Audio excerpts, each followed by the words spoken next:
अब आप लोग इतिहास का दूसरा चैप्टर पढ़ेंगे जिसका नाम है समाजवाद एवं साम्यवाद।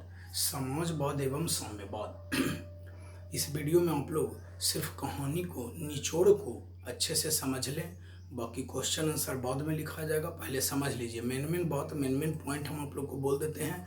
आप लोग अपने भी समझ सकते हो कि अगर एक एक अक्षर अगर पढ़ाएंगे तो सोचिए कि कितना दिन में और विषय है, कितना दिन में बताइए ख़त्म होगा। इसलिए मेन चीज़ जो है हम इस चैप्टर से संबंधित आप लोग को कह देते हैं। किसी प्रकार का कोई दिक्कत नहीं होगा, घबराने का कोई बात नहीं है। तो देखिए पहले हम जानेंगे समाजवाद क्या है। यह एक ऐसा क्वेश्चन है जो आप लोग अर्थशास्त्र में भी पढ़े हैं। तो समाजवाद क्या है? तो समाजवाद एक ऐसी व्यवस्था है जिसमें उत्पादन के सभी साधनों जैसे भूमि, श्रम, पूंजी इत्यादि पर समाज का या कहिए राष्ट्र का अधिकार होता है या सरकार का आधिपत्य होता है। इसको कहते हैं समाजवाद। पूंजीवाद भी पढ़ाए थे कि पूंजीवाद क्या है। तो पूंजीवाद एक ऐसी व्यवस्था है जिसमें उत्पादन के सभी साधनों जैसे भूमि, श्रम, पूंजी इत्यादि पर किसी निजी व्यक्ति का स्वामित्व होता है। तो समाजवाद के बारे में आप लोग जानकारी ले लिए हैं। अब आगे के टॉपिक में आप लोग को जो है इस चैप्टर से संबंधित कुछ ऐसी बातें बता देते हैं कि इस चैप्टर में जो है सबसे ज़्यादा रूस देश है ना, जिसके बारे में आप लोग जानते भी हैं। तो रूस देश के बारे में, वहाँ की स्वतंत्रता संग्राम के बारे में पढ़ना है। शॉर्टकट में है पढ़ना। तो देखिए हम शॉर्टकट में आप लोग को ये कहानी सुना देते हैं रूस के बारे में कि क्या था, कैसे था। तो देखिए रूस में जो है सबसे पहले याद रखेंगे आप लोग कि रूस में पहले ऐसा शासन चलता था कि अगर एक राजा है तो उसी का पुत्र ही राजा होगा, फिर उसका पुत्र ही राजा होगा। तो याद रखेंगे एक नंबर के ऑब्जेक्टिव है कि रूस के शासक को जार कहा जाता था। रूस के शासक को जार कहा जाता था। तो रूस के शासक को जार कहा जाता था।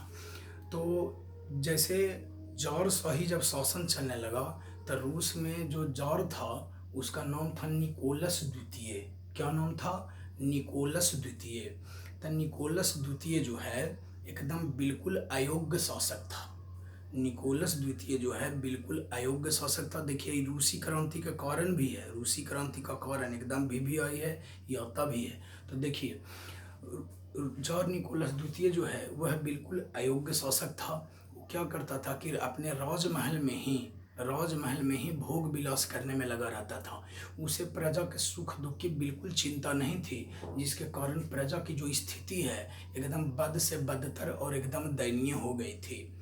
और राजमहल के अंदर उसकी जो पत्नी थी जरीना, यानी जार की पत्नी को कहते हैं जरीना, और उसका एक भ्रष्ट पादरी था रासपुटिन। ये काफ़ी षड्यंत्र करता था और चुपचाप जो है बिना रजामंदी के ही बहुत सारा नियम कानून किसानों और मजदूरों पर थोप दिया था, जिससे प्रजा जो है असंतुष्ट हो गई थी।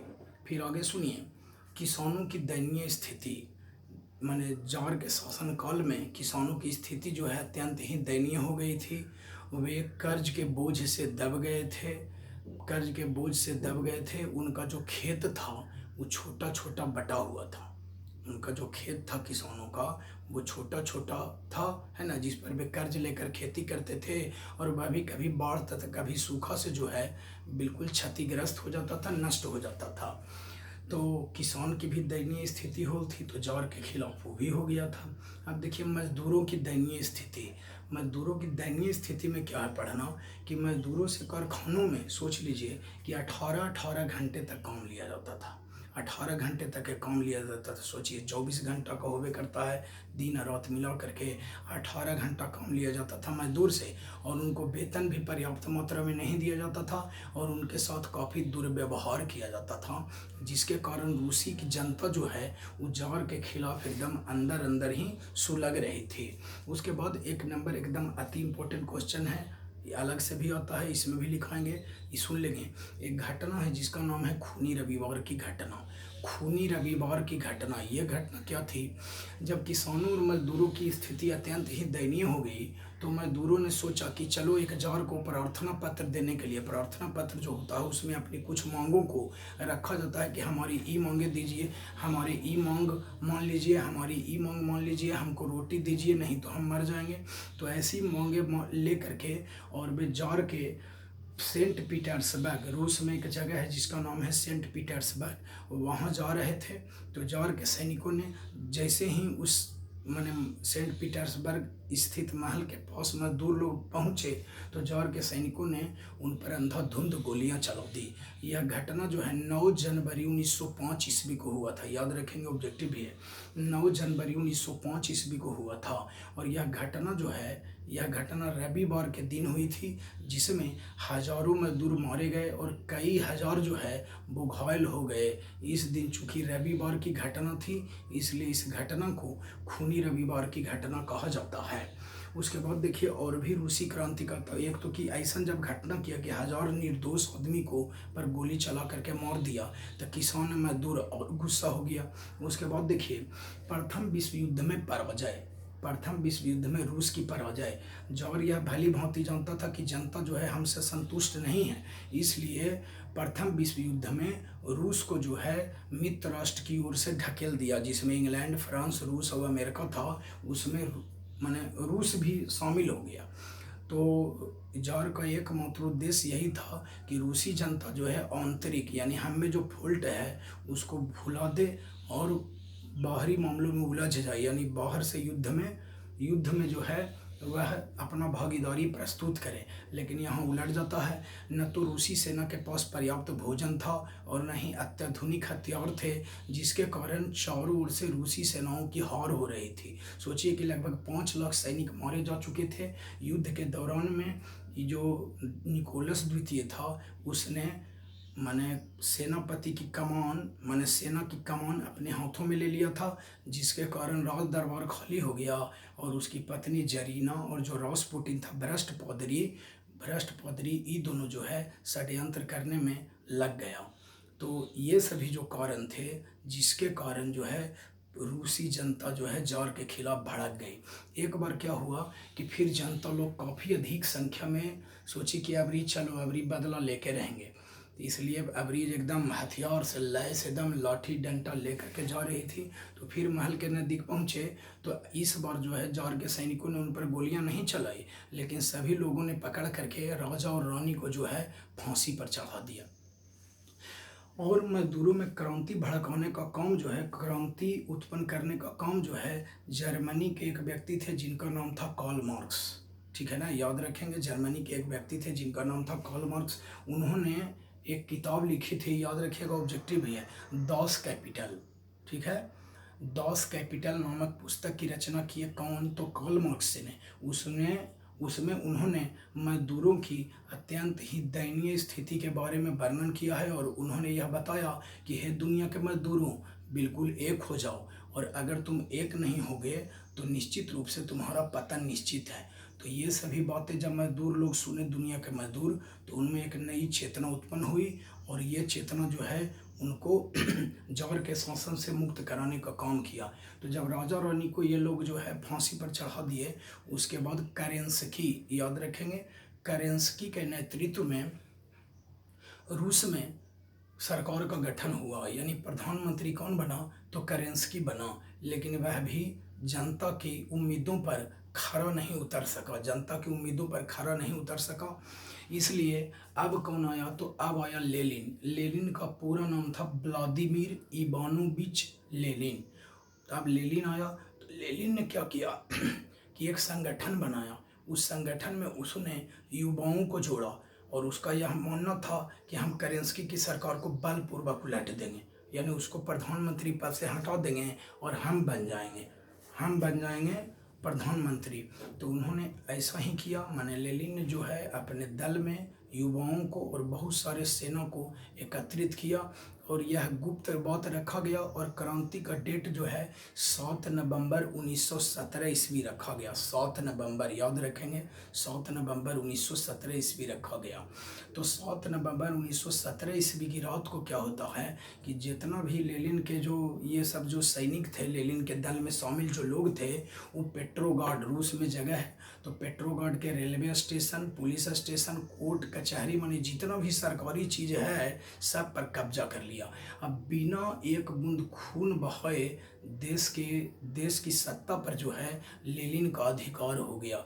करेंस्की जो है रूस छोड़कर भाग गया। जैसे अपना भारत पर है, तो भारत अगर है तो सोचिए कि दिल्ली में ही तो राष्ट्रपति भवन है, संसद भवन है, प्रधानमंत्री का अथी है, प्रधानमंत्री का आवास है। अभी सब मेन जगह पर अगर किसी देश का कब्जा अगर हो गया तो समझिए कि अपना देश गुलाम हो गया। तो यही बात इसमें भी हुआ कि करेंस्की रूस छोड़कर भाग गया। और यह याद रखेंगे, इस क्रांति को कहते हैं बोल्शेविक क्रांति। यह एक ऑब्जेक्टिव भी आई है, पीछे में देख लेंगे कि बोल्शेविक क्रांति कब हुई। बोल्शेविक क्रांति कब हुई तो आंसर होगा 7 नवंबर 1917 ईस्वी को। अब बोल्शेविक दल का नेता कौन था, बोल्शेविक पार्टी का नेता कौन था, तो लेनिन था, बताइए कि। लेकिन इस 7 नवंबर 1917 ईस्वी की तारीख था, लेकिन पुराने रूसी कैलेंडर के अनुसार यह 25 अक्टूबर की तारीख थी। पुराने रूसी कैलेंडर के अनुसार यह 25 अक्टूबर की तारीख थी। इसलिए इस घटना को, माने ये बोल्शेविक क्रांति वाला जो घटना हुआ उसको अक्टूबर क्रांति भी कहते हैं। यह क्वेश्चन आप पीछे में किताब में देख लीजिए कि अक्टूबर क्रांति किसे कहते हैं, यह भी क्वेश्चन है। तो यह घटना हुआ 7 नवंबर 1917 के, लेकिन पुराने रूसी कैलेंडर के अनुसार यह 25 अक्टूबर की तारीख ही थी। इसलिए इस घटना को अक्टूबर क्रांति भी कहा जाता है। इसके बाद जब लेनिन जो है प्रधानमंत्री बन गया, लेनिन जब प्रधानमंत्री बन गया रूस का, तो इसने रूस में अपने वचन के अनुसार रूस में काफ़ी काम किया। लेनिन का जो सहयोगी था वह, उसका नाम था ट्रॉट्स्की, जिसने एगो ऑब्जेक्टिव भी है कि अप्रैल थीसिस तैयार किया। उसमें यह दिया गया कि हाँ लेनिन रूस के लोगों का किस प्रकार से विकास किया जाए। तो लेनिन ने बहुत जगह स्कूल, कॉलेज खुलवाए, कारखाने लगवाए और मैंने इतना सुधार किया रूस में कि रूस का जो है काया पलट गया। तो उसने नई आर्थिक नीति, यह भी एक क्वेश्चन है लघुतरीय में देख लिया। लेनिन ने जो है 1921 ईस्वी में न्यू इकोनॉमिक पॉलिसी यानी नई आर्थिक नीति अपनाया। यानी नई आर्थिक नीति क्या था, ये क्वेश्चन है कि नई आर्थिक नीति क्या थी। तो 1921 ईस्वी में लेनिन ने नई आर्थिक नीति अपनाया, जिसमें उन्होंने यह नियम बना दिया कि किसान से अनाज नहीं लेना है, बल्कि उसको से कुछ निश्चित टैक्स लेना है। और जो व्यक्ति अगर रोजगार करना चाहते हैं तो उनको जो है बैंक के द्वारा जो है बहुत ही कम ब्याज की दर पर जो है उनको कर्ज मुहैया कराया जाएगा। बस यही बात था। तो नई आर्थिक नीति है, रूस को जो है काफ़ी एकदम काया पलट के रख दिया लेनिन ने। उसके बाद जो है लेनिन की मृत्यु, याद रखेंगे, लेनिन की मृत्यु जो है 1924 ईस्वी में ही हो गया था। 1924 ईस्वी में ही लेनिन की मृत्यु हो गई थी, 1924 यानी 1924 ईस्वी में ही लेनिन की मृत्यु हो गई थी। लेकिन लेनिन जो है इतना सुधार किया रूस में कि कहने का बात नहीं। और सोच लीजिए कि 1924 से अब 2024 होने वाला है, 4 साल में 2020 चल रहा है, तो 4 साल में 2024 आ जाएगा।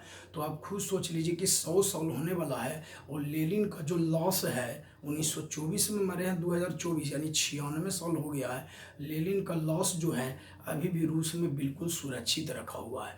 उनको जो भी व्यक्ति कहीं से घूमने के लिए अगर रूस में जाते हैं तो वो लेनिन के म्यूजियम यानी लेनिन के संग्रहालय ज़रूर देखते हैं। और आप लोग को भी बताते हैं कि वीडियो अगर देखते हैं तो आपको चलाने नहीं आता है, तो दीदी भैया जिनका ये मोबाइल है उनको कहिएगा, मैंने गूगल पर सर्च मारेंगे कि लेनिन संग्रहालय, तो देखिए ज़रूर आ जाएगा पूरा। लेनिन का फोटो भी आ जाएगा चौंडिल जैसा, कोट पहने हुए हैं, अब मरे हैं। सोचिए कि कितना के रूस में माने डेवलप है रूस, कि सोच के देखिए कि 96 साल हो गया है। और अगर देखेगा अभी भी उनका लॉस को देखा जाए लेनिन का, तो लगता है कि जैसे सोए हुए हैं।